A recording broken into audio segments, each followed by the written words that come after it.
puja-puji yang membutakan, mencandukan. Akhirnya kita nggak bisa jujur dengan nurani kita. Saat itu saya lihat Embos dan Watermax. Pada saat GPK itu? Iya, Watermax dan Embos itu. Makanya nggak tahu apakah sifat megalomania dari Roy Suryo dan Tifa ini atau apa ada keinginan political gain di masa depan sehingga candu ini membuat dia buta sampai dia tersadar nanti ditahan. Mungkin candu itu akan hilang, tidak ada lagi media sosial dan segala macam membuat dia konversi segala macam, candu itu hilang, mungkin di situ dia sadar. Apa rasa Pak Lairisman ketika mau bertemu dengan Pak Jokowi pada saat itu? Takutkah, serba salahkah? Oh, serba salah tentu Bang. Tapi yang paling pasti adalah benar gak sih ini? Sampai sudah di Bandara Solo pun masih bertanya kan. Bener nggak sih Pak Jokowi mau menerima saya? Masih bertanya ya? Iyalah Bang. Oke. Masih bertanya, mendarat pun masih bertanya. Ini jangan-jangan bisa di cancel anytime kan gitu. Iya. Iya kan Bang? Jadi jangan merasa percaya diri bahwa saya kan superstar. Dak-dikduk juga ya pada saat itu ya? Dak-dikduk Bang. Nggak ada lagi kita ingat superstar maupun yang dielulukan itu nol kita. Saya dengar Le sempat meneteskan air mata. Iya Bang. Karena apa? Kok nggak ada condition and terms ya? Meneteskan air matanya itu pada saat diterima oleh Pak Jokowi salaman atau? Pertama jadi ya ketemu. Itu dulu Bang. Ya. Ternyata bener ini. Iya benar itu dulu. Baru yang kedua kok nggak ada condition and terms. Nggak ada syarat. Jadinya iya. Nggak ada syarat. Dan ketentuan berlaku gitu kan. Nanti Anda harus begini. Nggak ada.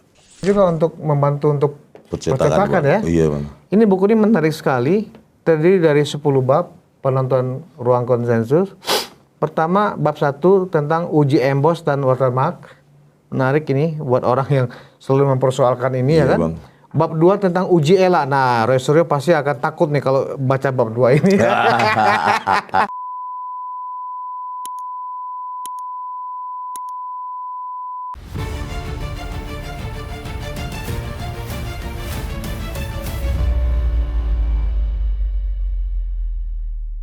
Apakah pertemuan di UGM itu adalah pertemuan pertama Lairisman bersama Roy, Tifa, ketemu DHL, ketemu Egy Sujana, ketemu Rustam Effendi, Kurniati, dan itu pertemuan pertama nggak pada saat keberangkatan ke UGM itu? Atau sebelumnya sudah pernah ketemu? Pertemuan pertama. Pertemuan pertama itu ya? Kecuali Roy Suryo kan, yang diskursus Agustus 2024 di. Jadi saling berkenalan tuh pada saat itu? Ya pada saat itu Bang. Jadi bukan desain bahwa Rismon nanti harus kita, kelompok kita harus ini itu.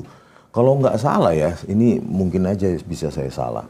Saya pun ke Jakarta kalau nggak salah setelah 30 April loh nggak salah. Gitu loh. Jadi lama juga saya baru datang ke Jakarta lagi kan, mengingat biaya hidup juga kan. Jadi lama juga saya setelah itu baru ini datang ke Jakarta dan apanya kejadiannya juga tidak terencana juga bahwa saya pernah podcast di tempatnya Bang Abraham Samad, akhirnya sering diajak kumpul di situ, langsung dia mengkoordinasi dan menginisiasi ada tim TKAA itu, gitu loh. Saya berpikir, ya apa boleh buat, toh juga saya nggak bisa membayar pengacara kan. Apa yang bisa saya buat Bang? Ya kan kalau membayar pengacara apalagi tingkat. Maksudnya gini, ini informasi lainnya harus benar-benar sesuai dengan perjalanan kisahnya. Karena nanti kalau tahu sendiri kan wataknya Roy atau Kosinudin, kalau ada yang miss ceritanya, wah nanti jadi bahan buliannya dia kan nanti gitu ya kan. Dia bebas membuli. Iya. Jadi maksud saya begini, orang sekarang ingin tahu ya kan. Awal Lei bergabung itu, soalnya kan kenapa ini perlu kita cari tahu, karena hari ini Lei adalah bagian dari kita, dari termulnya Pak Jokowi, orang-orang termuliakannya Pak Jokowi. Sebelum ada pelaporan dari Pak Jokowi, itu kan memang hinaan, ditudingan, melecehkan Pak Jokowi itu memang sudah menjadi gerakan mereka. Waktu itu Pak Jokowi belum melaporkan. Nah, apakah pada saat Roy, Kurnia, Fadila, ya kan, mulai aktif di banyak kesempatan mereka memfitnah Pak Jokowi, mencemarkan nama baik Pak Jokowi dan keluarga sebagai pemilik ijazah yang palsu. Itu Lerisman berarti belum ada di sana. Tahun berapa itu, Bang? Sekitar ya tahun 2024 atau tahun 2005 awal. Saya meneliti font itu yang ditampilkan Dr. Sigi Sunarta kalau nggak salah bulan 11 ya. Bulan 11 itulah tiba-tiba saya bangun kok Subscribernya melonjak gitu ya? Bukan viewsnya, Bang. Oh, viewsnya? Viewsnya. Padahal saya juga biasa menganalisa hal-hal seperti itu. Kasus-kasus seperti itu di YouTube saya buktikan, saya rekonstruksi segala macam. Ya itulah, di situ saya merasa apakah ini by design ya? Kok saya seseorang yang nggak dikenal di dunia publik juga, ya iseng-iseng untuk ber-YouTube, terus saya analisa dengan program-program saya, kok bisa segitunya sampai mengguncang sampai sampai berita nasional juga kan, tuh media mainstream juga itu kan. Nah, tadi itu setelah itu, kok nggak salah dilaporkan Pak Jokowi 30 April. Baru pertemuan kaget dengan, gak? ya Bang? Kaget nggak? Kaget lah Bang. Nama Lerisman ada iya kaget. Orang yang dilaporkan. Kaget lah Bang. Siapa Terus sih? apa yang Lerisman lakukan bersama tim pada saat Pak Jokowi datang ke Polda Metro? Polda Metro mengumumkan bahwa Pak Jokowi melaporkan sejumlah nama. Iya. Kalau nggak salah 12 orang. Ya Iya. kan? Apa yang ada di tim itu ya setelah pelaporan itu? Apakah rapat ya kan? Dan bertekad untuk melawan atau ya kita harus minta maaf atau seperti apa waktu itu kejadiannya, Le? Nah, kejadiannya kan ya itu menjadi tim TKA itu pun itu eksidental juga, Bang. Bukan karena saya podcast di sana beberapa kali gitu kan, akhirnya dikoordinasikan oleh Bang Abraham Samad karena kan pro bono katanya gitu. Jadi bukan by design saya datang dari Jogja atau dari Sumatera gitu kan. Wah, saya harus masuk dalam timnya Bang Abraham Samad. Enggak juga. Itu tidak by design, by accident lah. By accident artinya ya Rismon ini nggak punya duit untuk bayar pengacara. Bayangkan kalau miliaran ya kan Bang. Miliaran satu pengacara. Nah, akhirnya diajak terbentuklah itu. Rapat-rapat lah. Jadi setelah belum tersangka, tapi ketika nama itu sudah dilaporkan Pak Jokowi, teman-teman yang dilaporkan ini lebih banyak berkoordinasi, mengatur langkah di bawah koordinasi Abraham Samad. Iya. Oh, itu meeting-meetingnya apakah di kantornya Abraham Samad? Iya. Di kafe atau di mana? Lebih banyak di sana kan. Oh, lebih banyak di sana. Karena kan nama dia juga kan ada ya kan. Jadi sebenarnya bentuk perlawanannya gitu sepanjang lu ilmiah, lakukan gitu kok. Jadi saya masih memandang positif gitu bahwa nggak ada ini propaganda politik ini, karena kita didukung ilmiah gitu kan. Nah, yang membuat saya mengendus yaitu seperti sering saya ceritakan bahwa kok bisa pengacara disuruh oleh seseorang remote dari belakang kan. Di situ saya udah confirm ini pasti politik gitu, meskipun ketika ngomong sama saya ini dunia sains lah segala macam. Sekarang kalau mereka benar-benar bahwa ini murni sains seperti yang diklaim oleh Roy Suryo maupun Dokter Bu Tifa ya, itu kenapa enggak ayo duel yuk gitu loh. Maksudnya ya tunjukkan keilmianmu ke dunia publik lah. Gitu loh, Roy Suryo jangan propaganda-propaganda tersebut, buktikan bahwa itu ilmiah. Gitu loh. Nah sekarang saya membuktikan bahwa saya salah, langsung saya dimaki. Berarti kan motivasinya bukan ilmiah dong. Dalam pertemuan-pertemuan pada saat kemudian tiba-tiba Polda mengumumkan dari hasil penyelidikan, ditemukan unsur kemudian Lai ditetapkan sebagai tersangka di klaster 2 bersama Roy dan Tifa. Iya. Ya kan, 5 orang di klaster 1. Tetapi Abraham Samad dan Michael Sinaga lolos. Lolos. Apa yang kemudian diperbincangkan dalam tim pada saat itu setelah penetapan tersangka oleh Polda Metro Jaya? Ya bagi yang lolos santai-santai aja kan Bang. Lai marah nggak? Kenapa kok saya ikut sebagai tersangka. Ada sih kekecewaan itu, tetapi saya simpan dalam hati kan ya. Kok mereka nggak ini ya? Sudah sampai saya sampaikan juga ke penyidik. Padahal mereka dapat apa namanya financial gain loh dengan konten-konten mereka, terutama Sentana sampai sekarang kan. Suasana dalam kelompok pada saat itu yang memang sudah 8 orang itu, suasana kebatinannya apakah mereka siap melakukan perlawanan pada saat itu ya, suasana kebatinan seorang Rismon juga pada saat itu ya, sebelum kemudian ada perubahan. Tetapi pada saat itu apakah memang semangatnya itu ingin melawan atau ya udah deh kita bagaimana nih supaya kasus ini cepat selesai, kok sampai jadi tersangka, deg-degan atau akan melawan seperti yang terlihat ya di televisi, di podcast. Seorang Rismon itu kan benar-benar seorang yang istilahnya orang yang paling keras meyakini bahwa ijazah Pak Jokowi tetap palsu. Kami siap ke pengadilan, kami nggak apa-apa ditetapkan tersangka. Apa yang terjadi pada saat itu, Le Rismon? Kalau bagi yang nggak tersangka, ya ini akan jadi panggung dan segala macam kan Bang. Tetapi kalau dari sisi kesiapan ke pengadilan, saya yakin sampai saya keluar kemarin itu nggak ada kesiapan untuk itu. Nggak ada kesiapan dari mereka untuk punya perlawanan yang pantas untuk ke persidangan. Tidak ada itu sama sekali. Oleh karena itu mereka sangat menangkuti ketika ini sampai di persidangan, ya karena mereka nggak punya apa-apa untuk itu. Jadi apa yang dibilang oleh Refli Harun bahwa KKN segala macam dan pasar pramuka, itu cuma gimmick-gimmick untuk membuat mungkin mendapatkan simpati publik atau menekan pihak kejaksaan ataupun Polda. Memang nggak punya apa-apa mereka di situ, Pak. Tapi kenapa ketika muncul di panggung-panggung televisi terkesan ya, like sering bareng juga muncul bersama Refli, sering muncul juga bareng dengan Tifa, itu terkesan memang solid gitu loh. Kalian itu dalam membangun argumen, membantah dari sisinya Pak Jokowi itu terkesan solid sehingga pemirsa atau kita sebagai warganet, kalian ini memang benar-benar mempersiapkan panggung itu, berkoordinasi, bersimulasi barangkali sehingga ketika muncul di televisi itu solid gitu loh. Itu gimana Le ceritanya? Itu kan gimmick media kan Bang.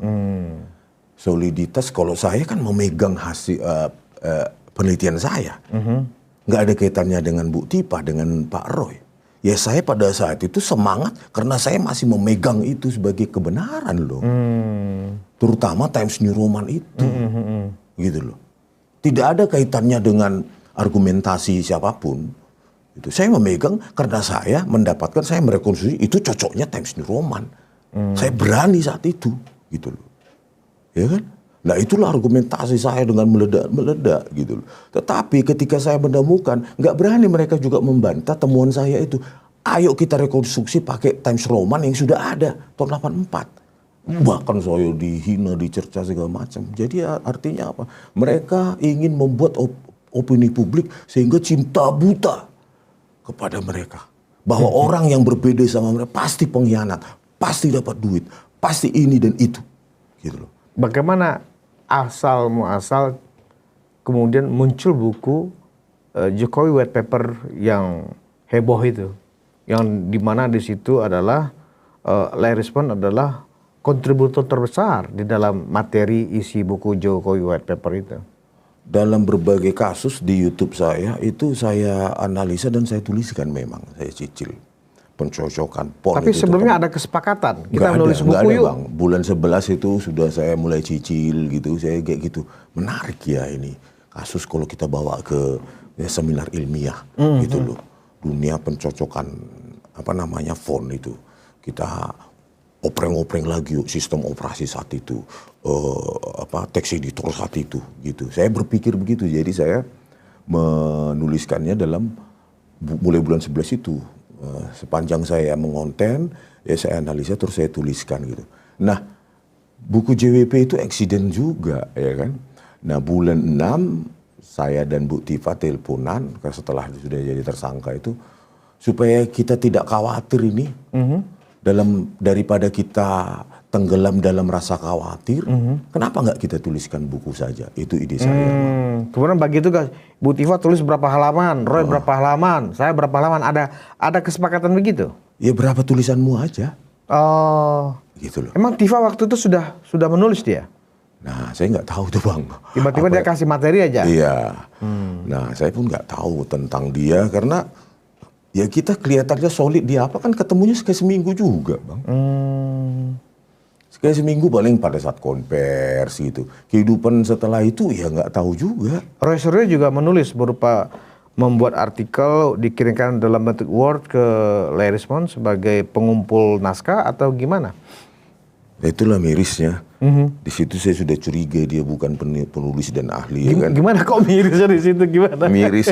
Ya karena ya saya sama Bu Tifa ya miris lah.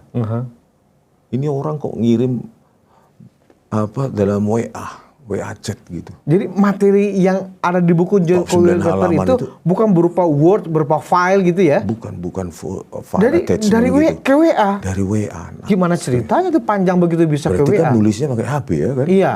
Nah, gitu. Katanya laptopnya rusak katanya gitu kan.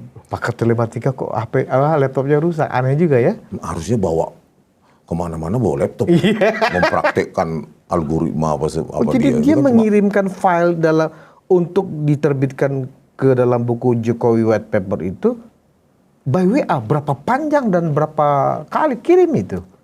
Saya 2 kali ya. Dan itu akhirnya saya kirim ke email, baru saya convert ke Word, berantakan begitu ya akhirnya saya tata. Itulah Roy Suryo. Tetapi sekarang dia ngaku peneliti. Peneliti yang di apa mereka ya, diyakini mereka. Oleh karena itu pengadilan ini nanti bukan hanya membuktikan keotentikan ijazah Pak Jokowi, sekaligus menguliti siapa Roy Suryo sebenarnya. Kasus kerusuhan demonstrasi yang melibatkan Habib Rizik di Monas tahun 2008. Itu pihak Habib Rizik juga menolak keberadaan Roy Suryo dihadirkan sebagai ahli oleh jaksa kan. Kenapa? Ya satunya visipol. Tidak pernah tulisan ilmiah yang berkaitan dengan telematika. Itu ada di kasus itu juga dulu banyak menyita perhatian publik. Sekarang aja orang udah lupa. Artinya apa? Banyak kalangan yang sudah meragukan keahlian Roy Suryo ini. Takutnya keahlian abal-abal ini dipakai untuk membenarkan yang salah, yang menyalahkan yang benar. Itulah makanya saya takut kalau terlalu sering jadi ahli di pengadilan. Ujung-ujungnya it's all about money. Oke. Kemudian terbitlah buku Jokowi White Paper dan nggak lama kemudian ada peristiwa yang mengejutkan juga. Lei kemudian tiba-tiba berpikir untuk exit dari tim itu dan mengakui bahwa ada keteledoran.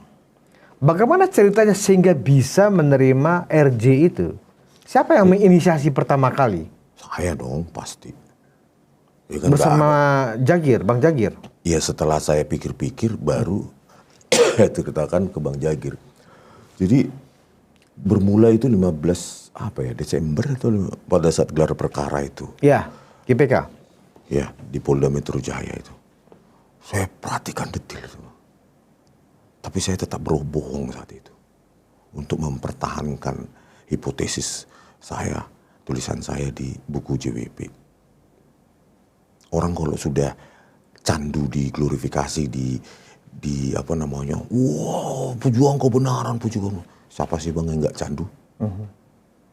Mungkin Abang juga akan mengalaminya dan candu juga kan. Dipuji-puji seperti itu ya? Iya, dipuji-puji, dikomentar, dipuji-puji. Seolah mereka mungkin 1 juta lah dari 280 juta ini. Tapi kan mereka gemar menonton, gemar komen kan. Padahal cuma 1 juta misalnya. Gitu. Puja-puji yang membutakan, mencandukan. Akhirnya kita nggak bisa jujur dengan nurani kita. Saat itu saya lihat Embos dan Watermax. Pada saat GPK itu? Iya, Watermax dan Embos itu. Makanya nggak tahu apakah sifat megalomania dari Roy Suryo dan Tifa ini atau apa ada keinginan political gain di masa depan sehingga candu ini membuat dia buta sampai dia tersadar nanti ditahan. Mungkin candu itu akan hilang, tidak ada lagi media sosial dan segala macam membuat dia konversi segala macam, candu itu hilang, mungkin di situ dia sadar. Kenapa waktu setelah GPK itu Lei melihat ada embos yang dilihatkan oleh penyidik ijazah asli Pak Jokowi. Tapi kenapa pada saat press conference Lei Rismon tetap mengatakan bahwa nggak benar, itu tetap palsu gitu. Hanya Eli Danetti yang mengatakan itu asli. Apa karena itu kesepakatan tim tetap kita mengatakan ini palsu atau bagaimana, Lei? Ada kesepakatan itu, ya detailnya. Yang mengkoordinir siapa untuk membuat kesepakatan itu? Kesepakatan untuk mengaburkan adanya itu kan. Bahwa itu sebenarnya adalah palsu, pada Les ini ngeliat, wah ini asli ini gitu. Gitu loh. Tetapi siapapun itu nanti tahulah Bang yang serangan berteriak-teriak itu sekarang. Ya kan? Nanti laporan lagi. Berarti memang ada skenario yang memang ketika press conference itu ya siapa bicara apa itu sudah ditentukan dan nggak boleh keluar dari itu. Jangan sampai kita menyatakan ada embos maupun watermark. Kalaupun ada, kita duga palsu kan gitu kan. Nah dari situ proses berpikir kan berjalan. Proses penelitian itu kan berjalan. Saya analisa lagi. Sudah, wah nggak benar nih, harus saya teliti lagi nih gitu ya. Lagi yang punyanya Dian Sandi itu ada. Kenapa nggak jadi objek kajian saya waktu JWP memang emboss dan watermark itu saya nggak tahu keberadaannya itu karena saya nggak sampai ke situ gitu loh pada saat JWP versi pertama itu. Terus pada saat setelah 15 Desember itu ya udahlah, risikonya ditahan terserah aja lah, pokoknya minta maaf. Setelah itu Pak Jokowi nggak mau ngasih maaf, terserah aja lah gitu, daripada kita menipu terus. Siapa sih Bang yang nggak pernah bohong Bang? Abang pernah bohong kan Bang? Iyalah, kita manusia. Iya, candu di glorifikasi, dielu-elukan gitu, candu gitu Bang. Seolah-olah kita rising superstar kan begitu kan. Candu itu Bang, dan itu membutakan. Gitu. Nah, tetapi kan itu berjalan, udahlah. Kenapa enggak kita ini? Saya jujur sama. Apa perasaan pada saat sudah diatur dan mau diterima oleh Pak Jokowi di Solo pada saat itu? Pertama-tama kan saya ngomong sama Bang Jagir, baru yang kedua dengan penyidik Bang. Penyidiknya pun kaget kan. Kok bisa Rismon yang paling keras kok begini gitu. Ini berkas mau kami kasih ke kejaksaan nih katanya gitu. Berkas mau diserahkan ke kejaksaan saat itu. Oh nggak salah berapa hari sebelum saya ngomong sama penyidiknya gitu kan. Baru dikatakan nantilah saya bicarakan dengan bosnya kan gitu kan, diterima atau enggak gitu aja, sudah itu selesai. Sampai di situ saya nggak bisa apa-apa Bang. Siapa Rismon bisa mendesak-desak DIR atau yang lain? Ya sudah, saya sudah cerita itu, ya sudah berhenti di situ. Ya kalaupun mereka tolak ya berarti kan lanjut itu berkas. Tapi akhirnya difasilitasi.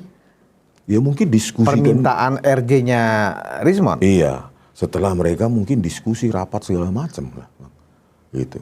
Kabar bahwa Anda berangkat besok sudah ditunggu Pak Jokowi itu siapa yang menginformasikan? Itu seminggu setelahnya saya ngomong sama, kok nggak seminggu mungkin ya, seminggu baru. Kalau fasilitasi itu kan berarti penyidik Bang. Yang memberitahukan pasti juga pihak Polda dong. Dari mana saya tahu, dari siapapun? Ya tentu dari pihak itu, karena yang berperan ini kan pihak ini saya, Bang Jagir, Polda. Jadi setelah kuasa hukumnya Lei Rismon, Jahmada Girsang, membuat surat ke penyidik bahwa Lei akan mengambil kesempatan untuk sebagai restoratif justice, penyidik Polda kemudian berdiskusi, berkoordinasi juga dengan tim hukumnya Pak Jokowi dan Pak Jokowi sendiri, sehingga dapat kabar dari Bang Jagir. Oke, kita sudah siap untuk diterima oleh Pak Jokowi. Gitu ya? Iya Bang. Jadi semua informasi itu bahkan bukan lewat saya. Penyidik selalu lewatnya Bang Jagir sebagai pengacara saya. Gitu loh. Jadi persiapan untuk itu ya Bang Jagir juga, berkas-berkas. Apa perasaan Bang Rismon ketika akan bertemu dengan Pak Jokowi yang selama ini ya, waduh, yang paling galak dan paling keras ya, membuat pernyataan-pernyataan yang pokoknya nggak enak di kuping ya. Apa rasa Pak Lairisman ketika mau bertemu dengan Pak Jokowi pada saat itu? Takutkah, serba salahkah? Oh, serba salah tentu Bang. Tapi yang paling pasti adalah benar nggak sih ini? Sampai sudah di Bandara Solo pun masih bertanya kan. Bener nggak sih Pak Jokowi mau menerima saya? Masih bertanya ya? Iyalah Bang. Oke. Masih bertanya, mendarat pun masih bertanya. Ini jangan-jangan bisa di cancel anytime kan gitu. Iya. Iya kan Bang? Jadi jangan merasa percaya diri bahwa saya kan superstar. Dak-dikduk juga ya pada saat itu ya? Dak-dikduk Bang. Nggak ada lagi kita ingat superstar maupun yang dielulukan itu nol kita di situ. Merasa. Yang lebih dalam hati dan pikiran adalah, is it really happening? Is it really real? Gitu loh. Pak Jokowi mau menerima saya. Itu pertanyaan besar sampai kemudian bahkan sampai ada di seberang itu di parkir mobilnya kan. Nah itu sebelum saya masuk, benar nggak sih jangan-jangan bukan Pak Jokowi yang menerima saya? Sudah tinggal nyebrang ya kan? Iya, tinggal nyebrang aja. Masih dak-dikduk gitu? Iya, dak-dikduk, dan yang paling besar pertanyaan itu, benar nggak sih? Oke. Jangan-jangan diwakili keluarganya, atau diwakili asisten pribadinya, atau dan ajudan gitu loh. Terus nggak lama dipanggil masuk, ternyata benar apa yang ada di kepala Lairisman pada saat itu? Ternyata benar nih Pak Jokowi yang terima. Saya kira dulu perasaan saya, posisi saya, kayaknya Pak Jokowi menawarkan sejumlah condition and terms gitu kan. Nggak ada Bang. Jadi apa pada saat nyebrang, masuk. Ternyata Pak Jokowi udah ada di mejanya, terus saya duduk di depannya, terus saya menceritakan semua tentang metodologi saya, segala macam yang ilmiah. Saya pikir Pak Jokowi banyak condition and terms, syarat dan ketentuan berlaku. Ternyata nggak ada. Apa respon beliau? Yang penting punya keberanian untuk mengakui kesalahan. Dan berani datang ke sini untuk meminta maaf. Nanti saya koordinasi dengan pengacara saya. Saya dengar sempat meneteskan air mata. Iya Bang. Kenapa? Kok nggak ada condition and terms ya? Meneteskan air matanya itu pada saat diterima oleh Pak Jokowi salaman atau? Pertama jadi ya ketemu. Itu dulu Bang. Ya. Ternyata benar ini. Iya benar itu dulu. Baru yang kedua kok nggak ada condition and terms. Nggak ada syarat. Jadinya Lairisman. Nggak ada syarat. Dan ketentuan berlaku gitu kan. Nanti Anda harus begini. Nggak ada. Coba Bang. Shock juga ya. Shock Bang. Ternyata saya salah sekali selama ini sudah begitu keras ke Pak Jokowi. Ternyata adalah disebutkan kepribadiannya Pak Jokowi begini. Ya ampun. No condition and no terms. Jadi kayak gencatan senjata kan biasanya ada condition and terms yang syarat dan ketentuan berlaku. Ini nggak ada sama sekali. Makanya kalau ada tuduhan buku ini menjadi syarat dan ketentuan, itu kalian bohong. Apalagi dibilang ada penugasan, mungkin ada Bang Jagir mungkin ada salah kata ya. Rismon ada tugas, dikiranya penugasan dari Pak Roy maupun Polda. Enggak, inisiatif saya Bang. Sempat bertanya nggak Pak Jokowi, Bang Rismon, kenapa kok sampai sebegitu kerasnya ke saya pada saat kemarin itu? Ada nggak bertanya begitu beliau? Mungkin ketika saya bertemu juga. Iya, pada saat head to, kan di seberang meja itu ya kan? Karena ada 1 minggu itu Bang. Ada nggak pertanyaan itu? Ada, yes kau berangkat gitu kan. Saya kira saya juga secara politik maupun afiliasi politik sudah di clearance. Banyak intel dan segala macam. Bahwa orang ini tidak punya koneksi sama sekali secara afiliasi politik maupun pendanaan. Jadi bersih dulu kayaknya gitu loh. Jadi baru diskusikan dengan Pak Jokowi, ini orang memang nggak ada afiliasi politik maupun pendanaan. Ini orang murni tersesat gitu. Ya mungkin di situ Pak Jokowi akhirnya tergerak. Ya udahlah, orang pernah salah. Tapi ini pelajaran juga bagi saya terutama bahwa ya berat Bang. Ekspresi wajah Pak Jokowi pada saat bertemu dengan Lairisman itu apakah tetap dengan full smile atau agak ketus atau seperti apa? Ketawa-ketawa aja kan. Ketawa-ketawa aja. Bahkan waktu ketemu Wapres besoknya juga ketawa-ketawa aja. Nggak ada rasa bekas orang sakit hati, kecewa gitu, nggak ada ya? Nah itu saya bingungnya, nggak ada Bang. Artinya apa? Kemampuan Pak Jokowi untuk melihat apa sesuatu dari perspektif yang lebih luas itu memang di atas rata-rata, kalau menurut saya. Dan orang-orang yang di bawah ini, itu yang sekarang masih tersesat, itu belum punya perspektif untuk itu sih, menurut saya. Perspektif untuk melihat bahwa orang bisa salah, asalkan lu nggak punya motivasi politik apapun, itu Pak Jokowi punya itu. Itu kesimpulan saya sih. Di samping yang dua tadi, benar nggak sih ini? Itu kan jangan diwakili macam itu. Terjawab. Ternyata itu benar Pak Jokowi. Dan tidak ada condition and terms. Tidak ada syarat. Nggak ada syarat ya? Nggak ada Bang. Ya udah, saya terima kasih mau datang ke sini satu. Yang kedua, poinnya gitu loh Bang ya. Yang kedua, berani menyatakan salah dan berani datang ke sini. Udah itu aja. Poinnya lah dari setelah itu cerita macam-macam lah tentang dari mana, di Medan, di Bali gitu, bagaimana segala macam gitu. Komoditas apa dan segala macam gitu. Sesimpel itu ya Pak Jokowi? Sesimpel itu. Nggak ada condition and terms. Makanya sekarang disebutkan, syarat penugasan. Itulah. Suka kali fitnah. Nggak tahu pun apa yang terjadi di situ. Besoknya langsung ke kantornya Wapres lagi ya? Nggak ada juga penugasan.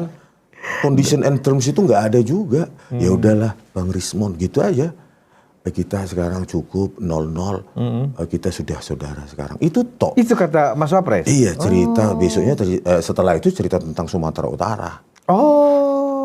Komoditas apa yang bisa dikembangkan. Jadi Mas Wapres justru bertanya banyak tentang Sumut pada saat bertemu itu? Iya, tentang itu banyak kan.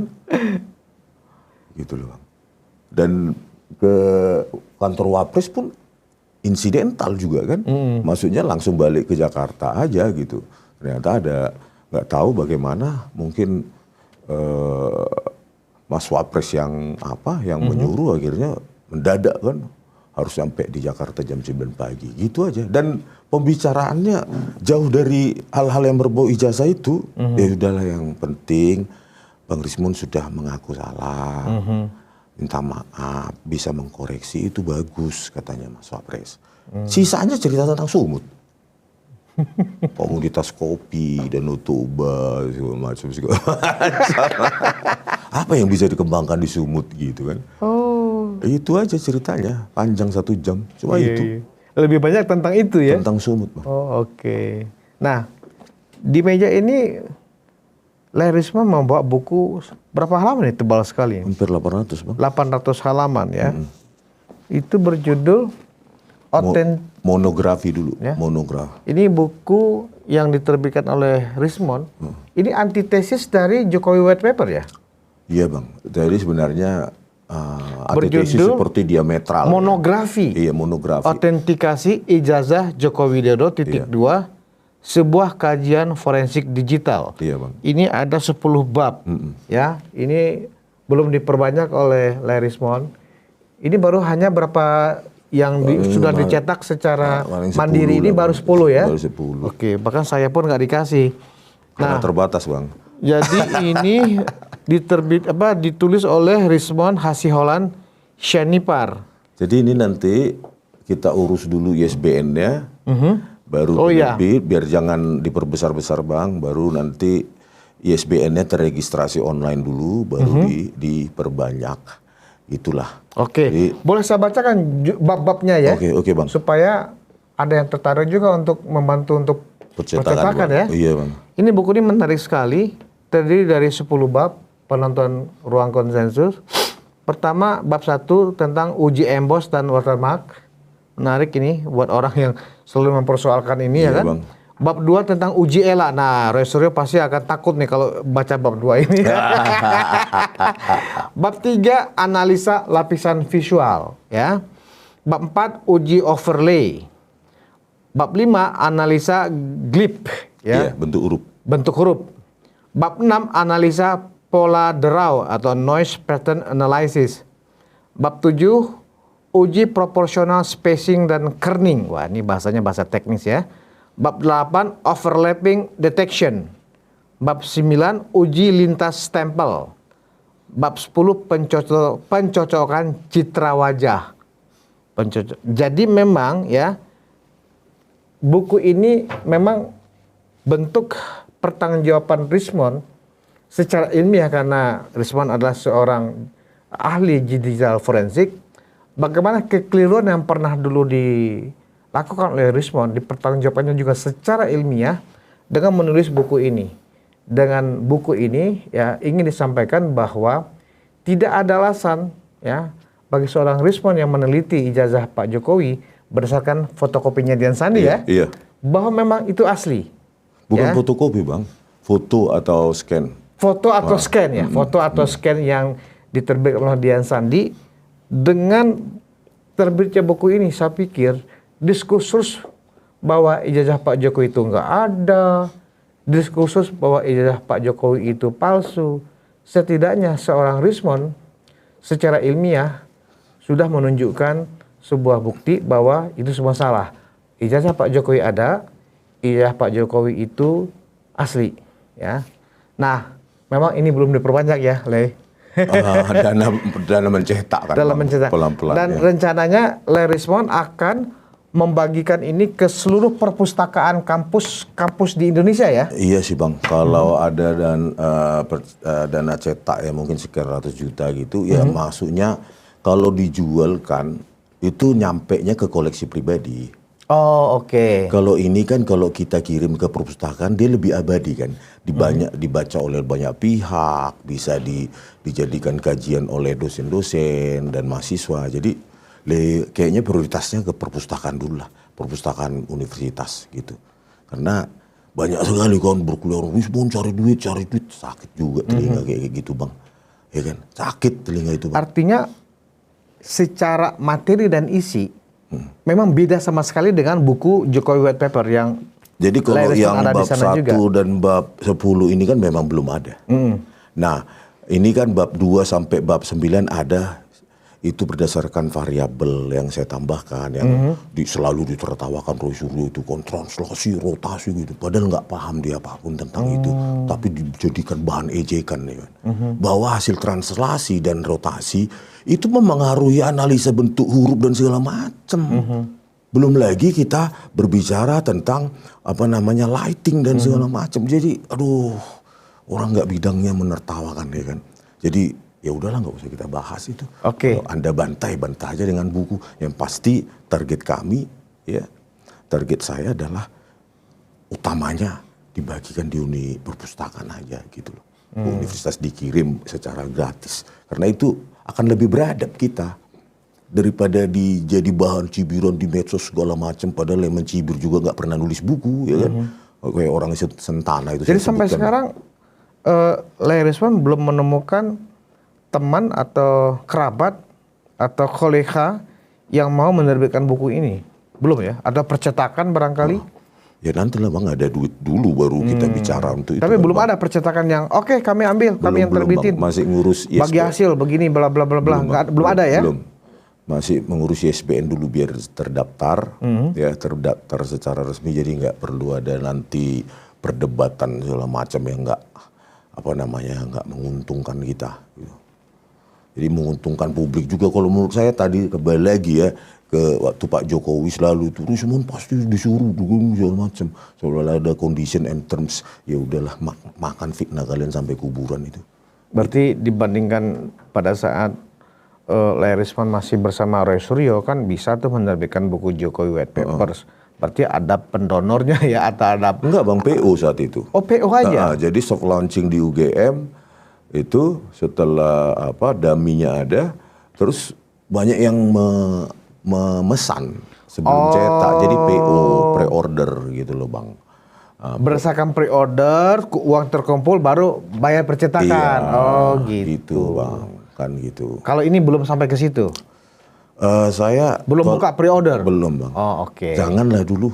Kalau bisa ada yang mendonasikan khususnya untuk 1000 buku pertama lah untuk perpustakaan. Oh, dan itu Baru. memang sudah Lairisme niatkan untuk disebarkan ke perpustakaan. Iya, karena- Apa harus menunggu persidangan selesai dulu baru boleh buku ini didistribusikan? Ya enggak lah Bang. Oh, enggak. Anytime ada sponsor, Iya. bisa langsung didistribusikan. Masa Iya, harus iya. menunggu sidang. Iya, iya. Ya kan? Jadi kenapa seperti itu? Untuk menghindari persepsi, cari duit lagi, Rismo cari duit lagi, udah nyebrang pun cari duit lagi. Aduh, jenuh Bang. Mereka gampang sekali membuat propaganda-propaganda Iya, gitu. iya. Ya. Ketika kita lakukan seperti itu, serang balik nggak siap juga dia. Iya, Jadi iya. udahlah, misi donasi aja dulu, misi ke perpustakaan. Nah, terakhir nih, Lei. Terakhir kok Lei dilaporkan lagi oleh Rismon bersama Roy. Roy melaporkan Lei ke Polda Metro Jaya dan LP-nya diterima. Ya kan itu lucu juga ya kan. Juga termasuk sahabat kita Lei Cumanan juga dilaporkan. Apa tanggapan Lei Rismon terhadap LP-nya Roy Suryo itu? Ya siap lah. Takut ya? Datanya kan LHP BPK sampai 2018 memang 8,5 miliar atau 3.200-an item itu masih ditagihkan pada Roy Suryo. Dan bahwa katanya sudah inkrah, itu kan cuma berdamai antara menarik cabutan aja kan, Menpora dengan dia. Terus barang itu kemana? Terdaftar nggak di BPK? Sudah dikembalikan nggak sekarang? Bayangkan Bang, harganya mahal-mahal. Jadi bukan hanya sekedar panci yang kita tersesatkan opini publik selama ini gitu loh. Ya kan, kasur King Coil merek. Jadi nggak ada keraguan, nggak ada ketakutan sama sekali dari Lei Rismon ketika beberapa video-video Lei Rismon yang mengulas tentang Itu kenapa kan- dia disebut Roy Panci itu, Iya. ternyata dia laporkan. Itu nggak ada kekhawatiran Nggak karena ada dong. penjelasan Lei Rismon tentang kenapa dia kemudian pernah bermasalah dan sampai digelari dengan nama Roy Panci itu memang berdasarkan data LHKPN Dan dari BPKP saat atau dari itu BPK. juga pada tahun-tahun itu 2016-2018 itu menghiasi layar kaca, jangan lupa.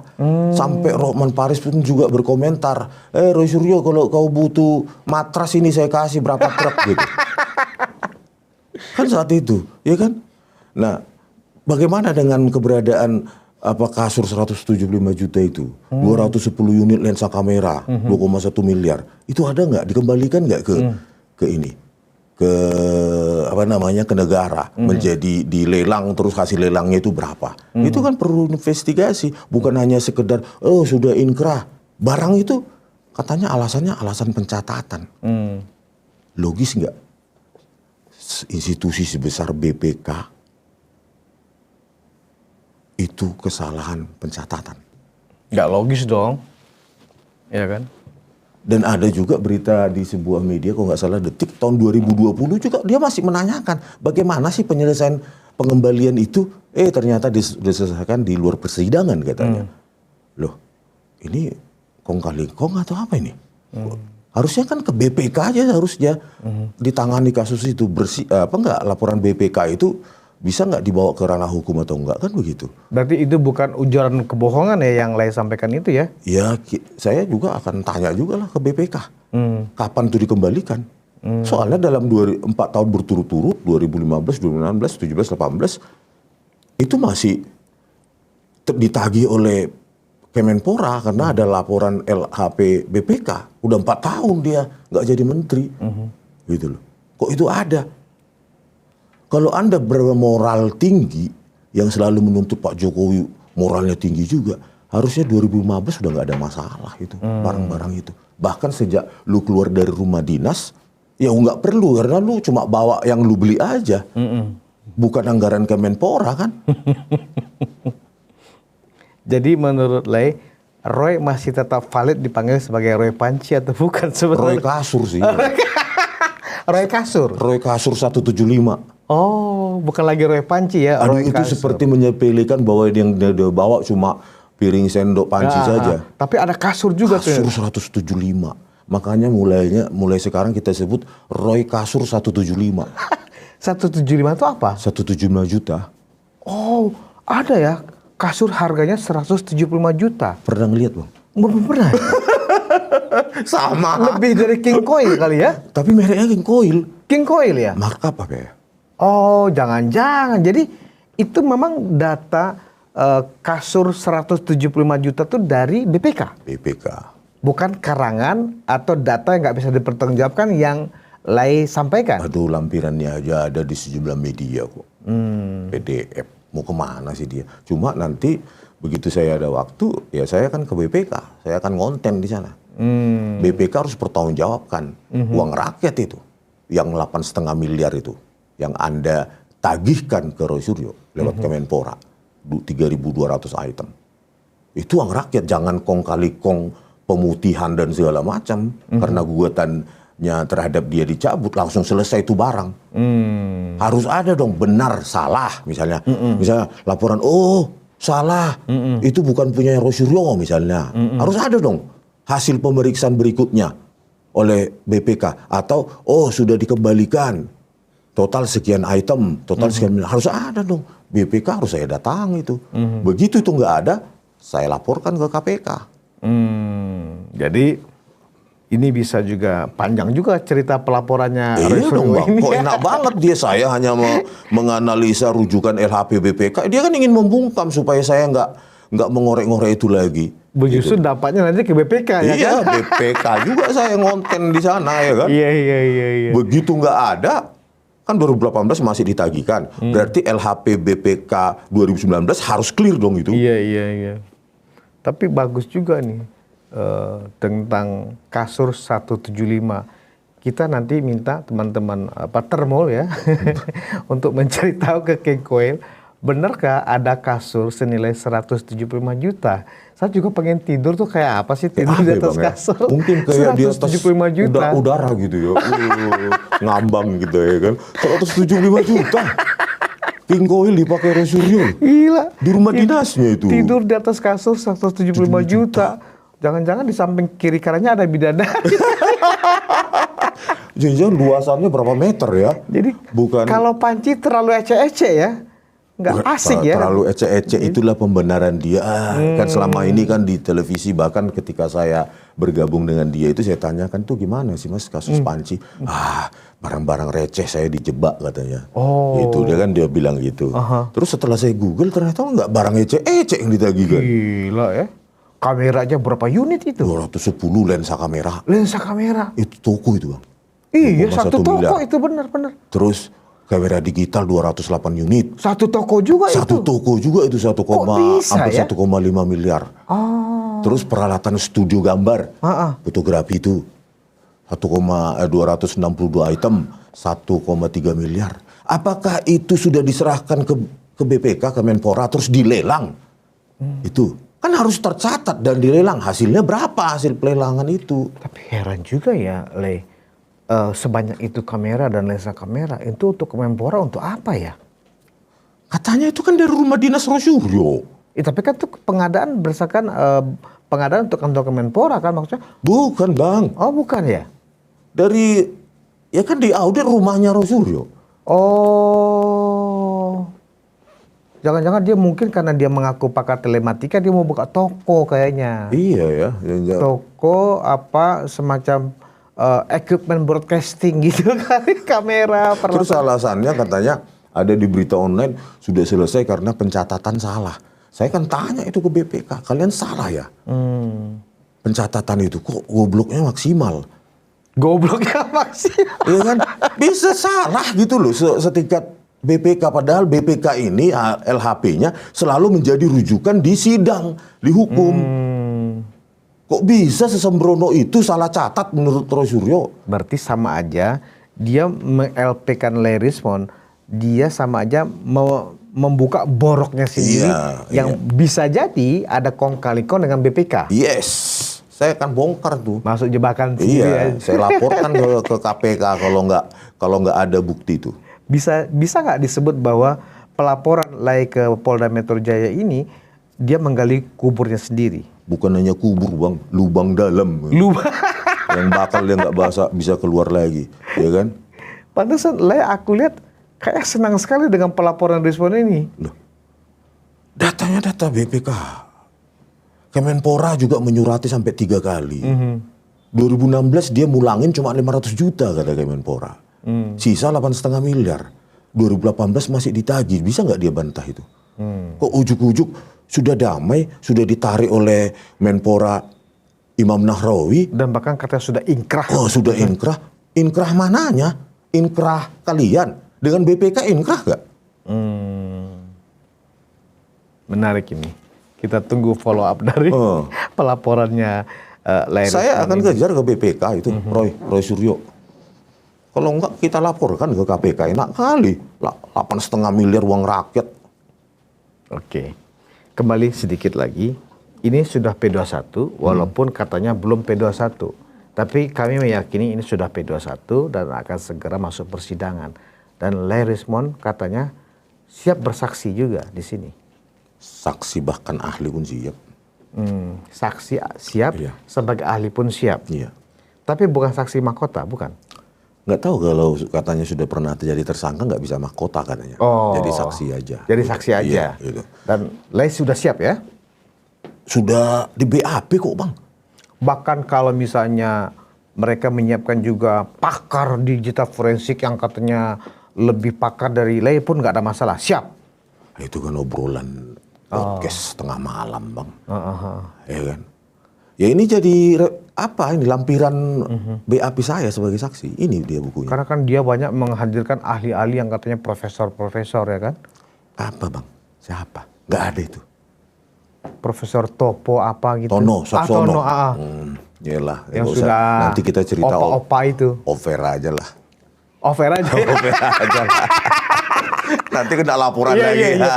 Berarti ada behind the scene yang menarik ya, tapi nggak layak untuk kita Ya silakan sampaikan bela ke publik. 49 halaman tulisan Roy Suryo. Kita kan banyak publik yang akan menonton dan bukan hanya dia pakar, banyak ribuan pakar di Indonesia ini akan menonton. Padahal kalau dia mau aman ya, mau selamat lah. Siapa sih yang mau masuk penjara? Kan nggak logis ya ada orang yang siap masuk penjara. Kalau saya dalam posisi lain, pasti juga saya akan ambil posisi itu karena memang undang-undangnya menyediakan untuk kita bisa mendapatkan pengampunan di luar sidang. Ada restoratif justice. Harusnya kalau si Roy Tiva itu rasional, dia ikutin jejak Larry Rismond, toh. Dia ikutin jejaknya Bang Egy, dia ikutin jejaknya DHL untuk mengikuti restoratif justice. Sayang sekali dia terlalu arogan. Sehingga Jawabannya cuma satu, candu megalomania. Candu megalomania. Mungkin itu jadi judulnya. Kalau nanti jadi penjara, kira-kira Larry Rismond akan menjenguknya nggak sih? Enggak lah Bang. Nggak perlu ya? Enggak lah, karena apa? Sebenarnya sudah saya sadarkan kok dia. Ayo uji Embos dan Utama, tapi tetap ngotot. Lu berarti ada political agenda gitu loh. Ngapain saya jenguk orang semacam itu? Gitu. Ya sadarnya sekarang. Jangan seperti sudah terlambat. Pedagang petenteng dengan candu megalomania itu. Jadi pasti dia kan suka kali mau apa? Selama sama dia itu kan dia suka sekali menonton podcast maupun tayangan televisi tentang dirinya. Terus dibaca-baca komentar itu. Komentar yang mengagung-agungkan. Mengagung-agungkan dia. Candu Bang. Candu dia itu. Jadi selama ini Larry sebenarnya muntah juga ya ketika dia bacakan komentarnya memuja-muja dia gitu ya. Bayangkan Bang, rapat tuh. Kalau rapat dulu. Ya. Rapat, pertemuan jam 3, jam 2. Jam 4 dia udah ke TV. Pamit ke TV. Saking megalomaniannya. Dan butuh duitnya juga mungkin ya. Uang transport dari televisi ya. Yalah Bang. Ya, 700.000 satu kali ya kan? Iya. 2 kali dia. Udah 1,5 juta. Kalau 20 kali dia sebulan. Kayak tadi malam 2 kali dia ya kan? Iya. Bersuara dan head to head. Yang satu dapat 1,250, yang satu dapat 750. Waduh, sehari bisa 2,5 juta. 2 juta. Gila. 2 juta kalau seminggu itu 5 kali, ya seminggu penghasilannya bisa sekitar 2 kali 7, sampai 20 juta. Iya Bang, bayangkan kalau ini nggak masuk sidang. Masuk TV itu nanti dia tiap hari dan itu penghasilannya. Gitu loh. Luar biasa. Di samping candu megalomania itu nanti dia share-share lah kan. Ketika masih bersama dia itu di WA grup juga share blast gitu kan, WA blast isinya link-link tentang dia ngomong gitu kan. Terus ke pribadi saya juga gitu, ke WA pribadi saya di blast semua ketika dia ngomong di podcast segala macam gitu loh. Jadi memang candu dia. Dan ketika itu pada saat di rapat tuh juga sering melihat dirinya sendiri dan itu komen-komen dia baca. Ada kayak model kayak orang parno gitu nggak sih, paranoid gitu? Paranoid misalnya takut gitu. Iya, orang yang secara psikologis kan ada juga orang ya siap mengambil risiko apapun, yang penting dia dipuja-puji di luar, terglorifikasi sebagai seorang pahlawan lah, pejuang kah. Mungkin Royce tipe seperti itu. Pengalaman saya ketika diperiksa sebagai tersangka takut juga kok. Oh, takut juga ya? Dua itu takut. Bahkan ketika selesai nggak jadi ditangkap itu dia peluk saya dan dia nangis. Roy Suryo itu. Gitu loh. Tifa juga begitu. Takut kok. Sebenarnya takut ya. Tapi gayanya kalau di depan kamera itu luar biasa loh, sombongnya. Sombong gini. Apalagi dengan pakai wayang-wayang. Wayang buka-buka. Dipakai-buka. Oh iya kan Aslinya sebenarnya takut. Takut lah bang. Siapa yang nggak takut masuk penjara bang dengan rutinitas kepadatan manusia di dalam ya kan? Iya, Dan iya. keterbatasan akses toilet segala macam. Siapa yang nggak takut bang? Jadi ketika nggak jadi ditahan itu sempat nangis ya. Peluk Rismond. Iya. Kan wajahnya pucat itu di situ. Coba aja nanti ditahan. Apakah dia bisa petentang-petenteng gaya buka wayang begitu? Misalnya pada saat dia pakai baju orange terus dia buka wayang lagi kayak gitu-gitu. Takut bang. Apalagi sekarang penjara udah Iya. penuh. Mereka yang nonton di TV atau di podcast itu kan nggak tahu siapa sebenarnya behind the scene Roy Suryo. Takut. Tifa juga takut. Masuk persidangan aja takut. Apalagi kalau masuk persidangan dan ditahan. Takut nih. Bahkan bukan takut lagi. Super takut. Dia mungkin belum mengalami masuk penjara seperti Cipinang ya, atau seperti Sukamiskin ya. Dia kan baru hanya di level rutan ya kan. Oh dia itu ya? Ya, katanya 9 bulan itu ya? Iya, yang rutan itu. Kasus Jadi rumah tumpah. tahanan. Jadi bagi dia itu belum layak dia disebut sebagai napi kan gitu. Oh, gitu. Nah, sepanjang yang saya tahu dari cerita-cerita orang-orang yang sudah keluar dari penjara ya kan, itu sekarang penjara itu penuh lah. Jadi rutan itu bukan penjara?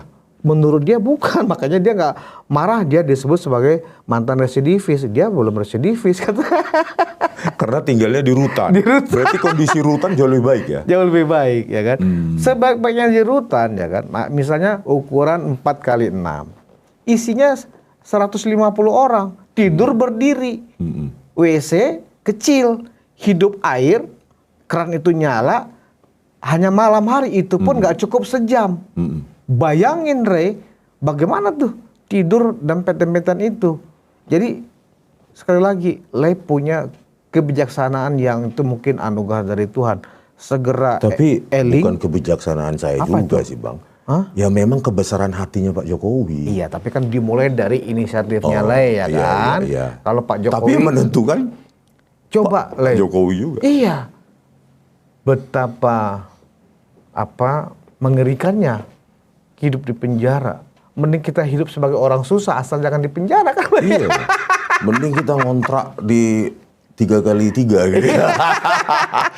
Jadi udah Bisa tidur di kalian WC yang loh. menonton Roy Suryo itu seolah-olah pejuang kebenaran, keberanian, bla bla bla.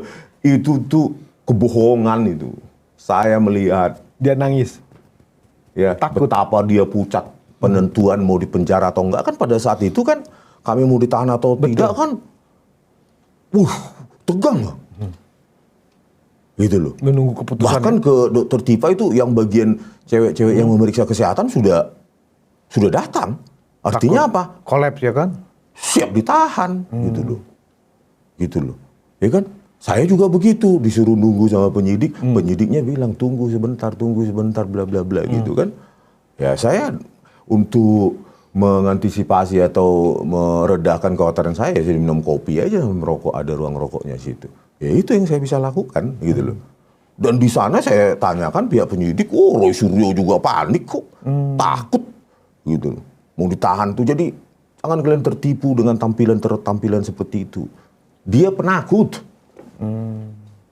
Termasuk juga Rustam Effendi, Rizal Fadila. Nah kalau itu klasternya beda, saya nggak tahu. Karena kan pada saat kami diperiksa kan yang bersamaan kan kami. Jadi saya tahu kondisinya. Kalau mereka mungkin Karena jagoan mungkin. satu klaster, saya tahu ya Iya. kan, situasi psikologisnya. Kalau Rustam Effendi mungkin jagoan. Jago neon. Intinya ya penakut lah. Iya, Siapa sih bang? Ya nggak apa. Ya istilahnya untuk tidur aja pun berusaha maksimal mungkin ya kan. Iya, Untuk harus tidur. gantian. Heeh. Ya kan? Tidur paling dempet-dempetan, itu pun gantian. Mandi serba terbatas, ya kan? Air juga terbatas. Wah, pokoknya sangat tidak nyaman dan wajar ya. Roy Suryo apakah pada saat itu dia mau ditahan atau tidak, pucat, dan ketika ternyata tidak jadi ditahan, dia sampai terharu menangis saking lepas dari sebuah tekanan besar, ya kan? Ya jangankan Roy Suryo. Lihat Abraham Samad sekarang kan udah mundur di podcastnya itu. Sudah tidak lagi membahas ijazah kan. Disentil mereka. Karena ya kan? takut juga penjara. Nah, dia kan menghadapi penjara juga takut. Dan pada saat dia diklarifikasi sebagai terlapor juga nggak ada tuh menggunakan tim pengacara yang ngumpul-ngumpul yang teriak-teriak sekarang. Memang dia pakai Gofur? Enggak. Pakai Kojenudin? Enggak. Dia pakai tim pengacara sendiri yang optimal untuk pertahanan legal defense dia. Gitu. Nggak ada mereka-mereka ini dipakai. Sadar nggak? Gitu. Bahwa lu sebenarnya cuma pionnya Abraham Samad. Begitu yang bermasalah Abraham Samad diperiksa, dia pakai yang lain. Kalau nggak salah Todung Mulia Lubis dan lain-lain, kalau nggak salah itu mendampingi. Lai Rizwan Syarnipar, luar biasa. Ini kita ngobrol warung kopi udah 2 jam. Belok-belok ya kan? ini ya terserah lah. Tetapi ya saya pikir memang ada beberapa hal yang harus di off air kan untuk diceritakan. Terutama itu. Ya kan? Persepsi mereka yang mengatakan Roy Suryo pejuang kebenaran, tidak takut. Itu Setidaknya itu sudah terungkap ya. Aduh. Ya kan? Tapi hal-hal lain yang tidak boleh didengar oleh publik, tidak boleh juga kita bicarakan di Kita sini. off air lah. Ya kan, off air karena itu berbahaya, ya kan, bisa menantangkan LP baru. Sekali lagi, Rizwan, terima kasih atas waktunya. Cukup panjang loh kita ngobrol-ngobrol ini. Ya mungkin kita bikin 2 episode barangkali ya, karena 2 jam terlalu boring ya kan. Kita bikin 2 mengalir episode. kan bang. Tapi yang Kan pasti nggak kita karang. nggak kita karang. Orang di episode pertama nanti orang akan mendengar Rismon dari kecil seperti apa, ya kan, berangkat ke Jakarta, naik ALS itu seru. Yang kedua candu megalomania. Candu megalomania. Luar biasa, dan ada kasur 175. Jadi di label Roy Kasur 175. Penonton Ruang Konsensus, terima kasih atas perhatian Anda. Ya, ini akan kita split menjadi 2 episode barangkali, ya kan. Santai-santai saja. Kami tidak ada pretensi apa-apa untuk ngobrol-ngobrol dengan Rizwan Syarnipar. Termuliakan karena memang pilihan Rizwan untuk kemudian mengambil restoratif justice itu memang membuktikan ya Rizwan benar-benar adalah seorang termul, orang-orang yang ingat, termuliakan. Bang, biasanya pendatang terakhir itu lebih konsisten dan lebih kuat. Pendataan terakhir ya, kita buktikan. Iya bang. Terima kasih atas perhatian Anda. Kita bertemu lagi di episode selanjutnya dengan kisah yang lebih menarik. Wassalamualaikum warahmatullahi wabarakatuh. Salam sejahtera buat kita semua.